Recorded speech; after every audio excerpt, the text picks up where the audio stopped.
본문은 세상의 빛이 되시는 예수님에 대한 자기 선언입니다.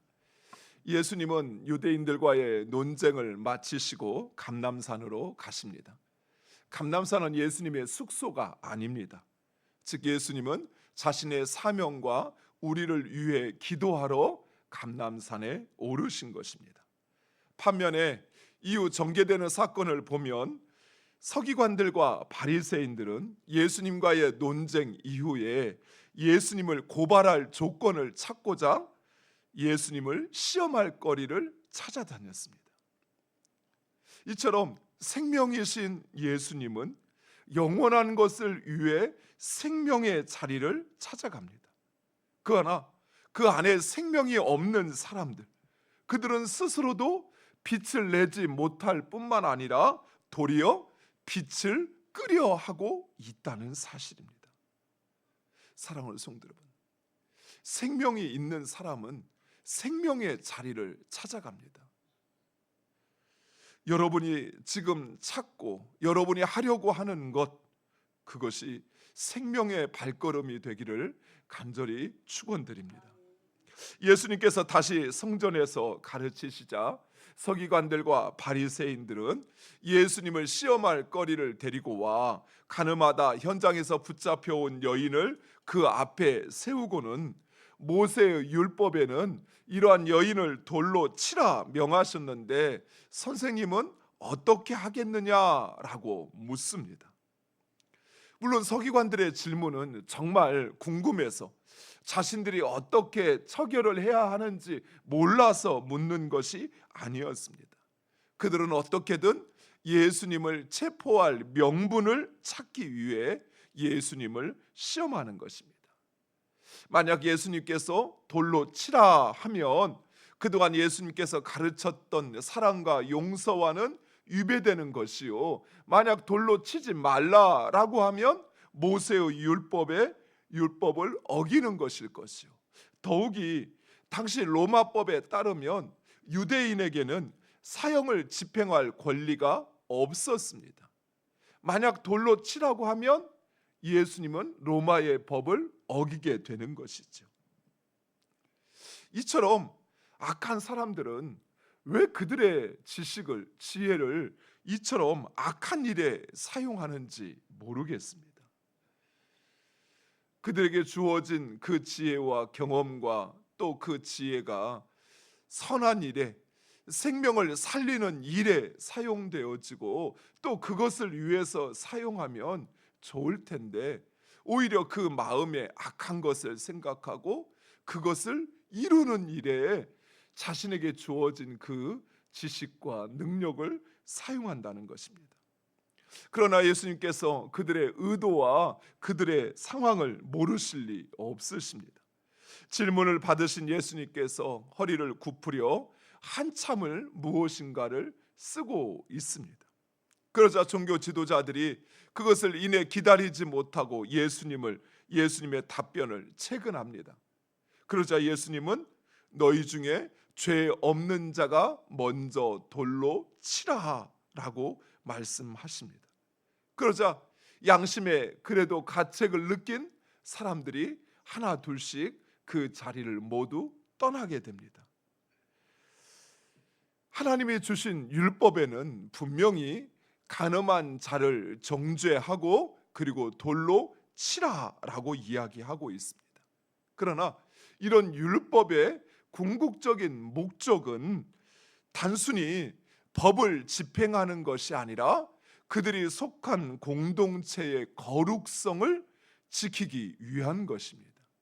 즉 율법은 하나님의 백성들에게 주어진 것이요, 그 하나님의 백성들이 하나님의 백성으로서의 거룩함을 지키기 위한 것이지 누군가를 정죄하고 또 그를 책망하고 그를 죽이는 것에 목적이 있지 않다는 것입니다. 만약 종교 지도자들이 진정 그들이 율법을 지키고 그리고 공동체의 그 거룩성을 지키고자 하였다면 그들은 먼저 자신 안에 있는 하나님보다 자신의 권위를, 또 예수를 죽이려고 하는 그 자신 안에 있는 살인 죄를 보고 먼저 돌을 들어 자신을 쳤어야 합니다. 하지만 그들은 지금 도리어 하나님의 아들이신 예수를 죽이려 하고 있는 것입니다. 이런 자신들의 욕망과 종교적인 탐심을 위해서 그저 여인을 희생양을 삼고 있을 뿐이라는 사실입니다. 사랑하는 성도 여러분, 우리가 의를 찾고 또 의를 주장하고 교회 안에서도 마찬가지, 말씀을 주장하고 또 교회의 전통이나 관례를 주장하는 이유가 내 안에 있는, 겉으로 표현하고 말할 수는 없지만 내 안에 있는 검은 속내, 내 욕심과 또는 내 거룩하지 않음을 드러내지 않기 위해서, 그것을 숨기기 위해서 하는 것이라고 한다면 그것은 결코 하나님도 하나님의 말씀을 위한 일도 아니라는 사실입니다. 사랑하는 성도 여러분, 무엇보다도 우리는 우리 안에 진정 하나님을 위하고 또 그것이 말씀을 지키기 위한 우리의 간절한 열망과 사모함 속에서 나왔다고 한다면 우리의 그 행위의 의도와 또 목적 역시 그것을 향하여야 합니다. 무엇보다도 예수님께서 세상에 오신 것은 사람을 정죄하고 죽이려고 하는 것이 아니었습니다. 오히려 우리의 죄를 사하시어 정결케 하시고 그리고 의롭게 살게 하시기 위함이었습니다. 그래서 예수님도 그 여인을 정죄하지 않으시고 그 여인을 용서하십니다. 하지만 그 죄에 대하여는 각인시키시어서 다시는 그 죄를 범하지 말라 말씀하십니다. 사랑하는 성도 여러분, 이처럼 생명이신 예수님, 그분이 계신 곳에는 정죄와 저주가 물러가고 용서와 은혜가 그 자리를 채웁니다. 사랑하는 성도 여러분, 우리 안에 생명이 있다면 우리가 있는 곳도 당연히 그래야 합니다. 내가 있는 그곳, 생명이신 예수 그리스도가 내 안에 내주하심을, 우리와 함께 하심을 우리가 확신한다면 그분은 우리의 증인이 되어서 우리가 생명인 것을 나타내실 뿐만 아니라 우리가 행하는 그곳에는 역시 생명이 거해야 합니다. 오히려 죽을 수밖에 없는 영혼들이 살아나고 삶을 포기하고 절망 속에 있는 이들에게 참 생명을 주어서 그들로 하여금 다시 생명으로 살게 하는 것, 그것이 바로 우리가 해야 할 일이라는 것이에요. 누군가를 정죄하고 그 죄에 마땅한 형벌을 내리고 처벌을 하는 것, 그것은 우리가 할 것이 아니라는 것이죠. 예수님조차도 현장에서 간음한 여인을 정죄하지 않았습니다. 그녀를 판단하지 않았다는 것이. 그런데 우리가 누군가를 판단하고 정죄하고 그를 미워하고 멀리하는 것, 그것은 결코 우리가 행할 것이 아니라는 것이죠. 우리 안에 생명이 있다고 한다면, 우리가 그 생명으로 살았다고 한다면 우리 역시 그 생명을 전하는, 그 생명을 풍성케 하는 그런 존재가 돼야 한다는 것이. 좀 더 구체적으로 이야기하면 말 한마디를 할더라도 누군가에게 상처되고 아픔이 되는 말이 아니라 위로가 되고 격려가 되는 말을 해야 돼요. 우리는 종종 다른 사람을 위한다는 명분을 이야기하면서 그 마음을 아프게 하고 주저앉히는, 그를 오히려 저주하는 그런 자리에 설 때가 참 많습니다. 그러면서 입으로는 내가 너를 위해서 하는 것이지, 교회를 위한 것이지 라고 이야기합니다. 그러나 하나님의 교회는 그런 것 없어도 세워져요. 오히려 우리가 정말 다른 사람을 위한다면, 우리가 정말 주님의 교회를 세우기를 원한다면 우리는 생명을 말해야 돼요.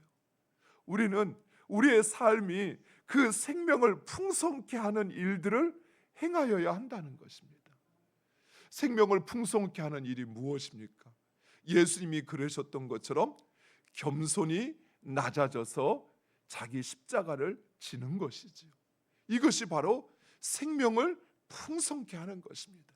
내가 죽어야 다른 일을 살게 하고, 그리고 그것이 또 다른 생명을 낳고 생명을 풍성케 하는 것이죠. 내가 살아 나를 포기하지 않으면, 내가 낮아지려 하지 않으면, 내가 내어주지 않으면 결코 그 생명은 풍성해질 수 없습니다. 이 사건에 이어서 예수님은 두 번째 자기 선언을 하십니다. 요한복음에는 7번의 예수님의 자기 선언이 그 주제를 이룬다고 하였습니다. 예수님은 나는 세상의 빛이니 나를 따르는 자는 어둠에 다니지 아니하고 생명의 빛을 얻으리라 라고 말씀하십니다. 그렇습니다. 예수님은 우리의 어둡고 부정한 모든 것을 밝히 드러내시어 우리를 생명의 빛으로 인도하시는 것입니다. 사랑하는 성도 여러분, 우리 안에 때로는 우리의 그 더러운 죄가, 우리의 검은 죄가 드러날 때가 있습니다. 그것은 성령께서 우리로 우리의 그 죄를 깨닫게 하시는 것이죠. 말로 행위뿐만 아니라 내 마음속에 가졌던 그 위선과 그 죄악을 깨닫게 하실 때, 그때는 바로 우리로 하여금 주님 앞에 회개할 때라는 것을 우리에게 알게 하시는 것이에요. 그러나 많은 사람들은 자신의 죄가 드러나면 어떻게 합니까? 그 자리를 회피하지요. 그래서 자신은 여전히 거룩하고 정직한 사람인 것처럼 행하려고 하죠. 그러나 사랑하는 성도 여러분, 사람 앞에 내가 어떻게 드러나는 것보다 더 중요한 것은 우리가 하나님 앞에 어떤 모습으로 서 있냐 하는 것입니다. 내게 죄가 깨달아지는 것, 또는 내 잘못이 알아지는 것, 그것은 성경에 따르면 성령께서 하시는 거예요. 성령께서 우리를 정결케 하시기 위해서 나의 그 연약함과 나의 죄를 드러나게 하시는 거예요. 따라서 우리는 그 자리를 피하거나 또는 자신을 변명할 것이 아니라 오히려 죄를 인정하고 회개할 때, 그때 우리는 하나님의 온전한 자녀로 서게 되는 것입니다. 또한 나는 세상의 빛이다 라는 이 말씀을 이때 하시는 이유는 당시 초막절의 그 의식을 염두에 둔 것입니다. 초막절은 매일 저녁마다 성전에 환히 불을 밝히는데, 특별히 이 초막절의 마지막 날에는 성전에 있는 모든 등과 빛을 비추어서 성전을 환히 비추는 의식을 합니다. 그리고 그 앞에서 춤을 추며 하나님을 노래하지요. 이 의식은 광야 시절 하나님께서 불기둥으로 이스라엘 백성들을 인도하셨던 것을 기억하며 지키는 의미인 것입니다.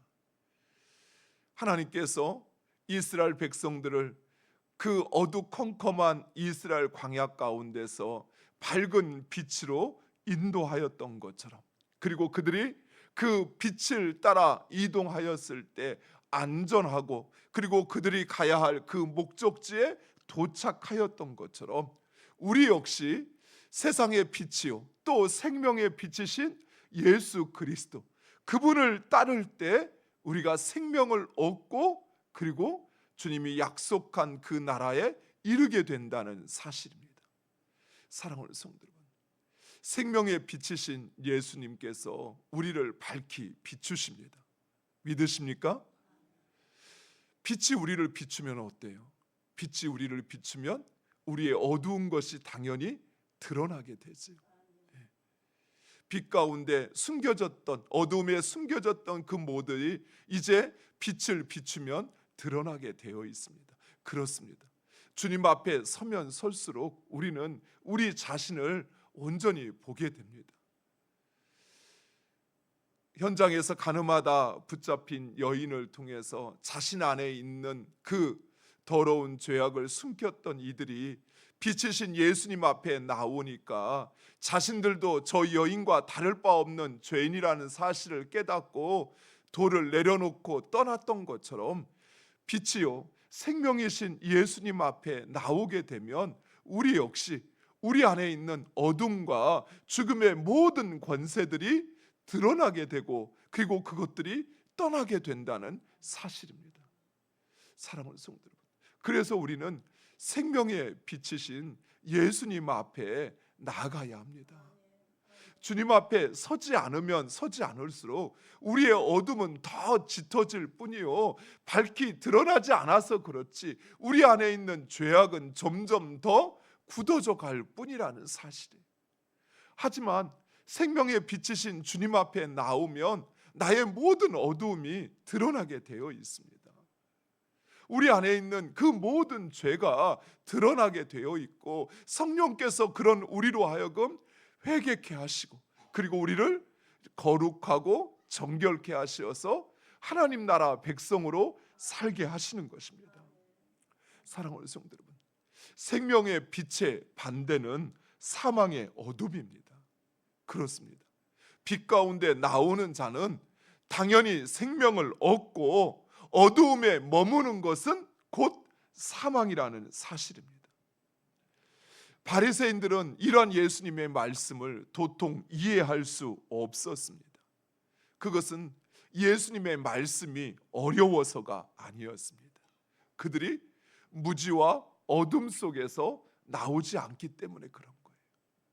자신의 죄악을 감추려고 하고 정당화하려고 하니 정작 빛이신 주님 앞에 자신은 드러날 수 없는 것이지요. 사랑하는 성도 여러분, 우리 역시 마찬가지입니다. 주님을 찾아야 합니다. 할 수만 있으면 우리의 삶의 순간순간 주님을 찾고 생명의 빛이신 주님 앞에 서게 될 때 우리도 그 생명을 얻게 된다는 사실입니다. 잠시 내 어둠이 드러나고 내 죄악이 밝아지는 것은 우리로 생명을 얻기 위한 것이지 우리를 망치기 위한 것이 아니에요. 사랑하는 성도 여러분, 주님 앞에 나와 생명을 얻고 또 그 생명으로 풍성해질 뿐만 아니라 생명을 전하는 우리가 되기를 간절히 축원드립니다. 기도하겠습니다. 아버지 하나님 감사합니다.